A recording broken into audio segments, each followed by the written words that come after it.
This is the Brown County State Park Crankie Show. 63 feet of paper, drawn by me, sponsored by an Arts in the Park grant from the Indiana Arts Commission. And I'm going to tell you a little bit about Brown County State Park. 16,000 acres in Brown County, about 25 square miles, the largest state park in Indiana.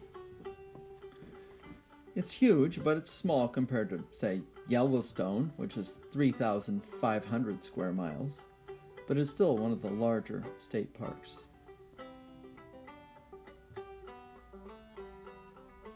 I don't think there are any buffaloes here. It was established in 1929, the year that the stock market crashed. A good thing happened in the shadow of the bad.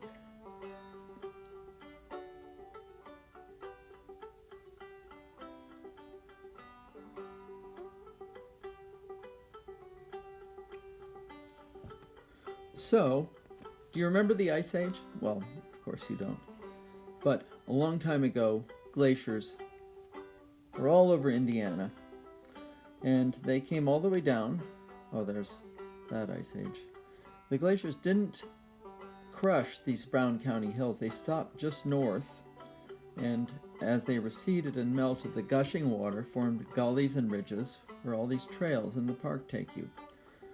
Trail number 1, trail number 2, to trail number 3, and so on. One is really more beautiful than the next. After you arrive in Brown County State Park and take your first few restorative gulps of oxygen, the inquiring mind might have a few questions. Okay, you have Abe Martin Lodge. Who was Abe Martin?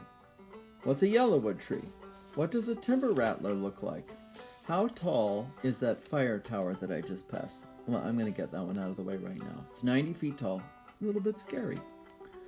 While we're at it, let's take a walk to a yellowwood tree, a rare tree found in the park. You can go see them in Ogle Hollow Nature Preserve. That is trail number 5, if you were wondering. Here's another question. How does any place become a state park? Let's think about that as we make a detour to Abe Martin Lodge.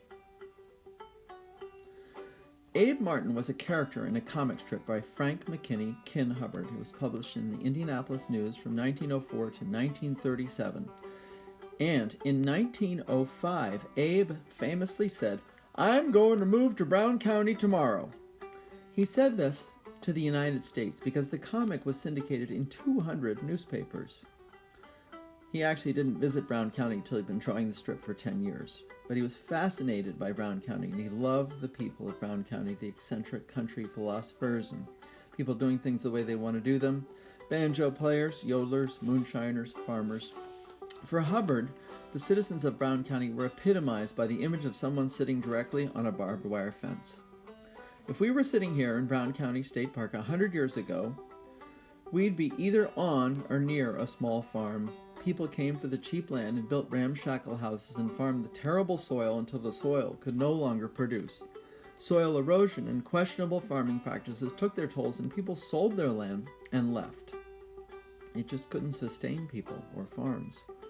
The consolidated failed farms of Brown County became the state park. So, 1929, the park was established, and after that, the Civilian Conservation Corps was established by the federal government, and this land was saved from erosion and ecological anarchy. Unemployed workers working with the CCC built roads, buildings, and planted trees. And what was looking a bit like an eroded and useless wasteland in 1900 today brings in 1.3 million people a year. This might be a pretty good plan for other places in the U.S. with bad soil and too many hills and some nice views.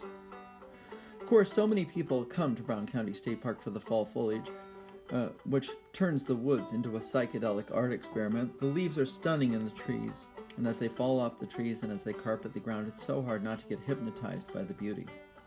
As you walk along, you might miss that other beautiful thing on the ground, the endangered timber rattler. And this is what they look like if you're lucky enough to see one.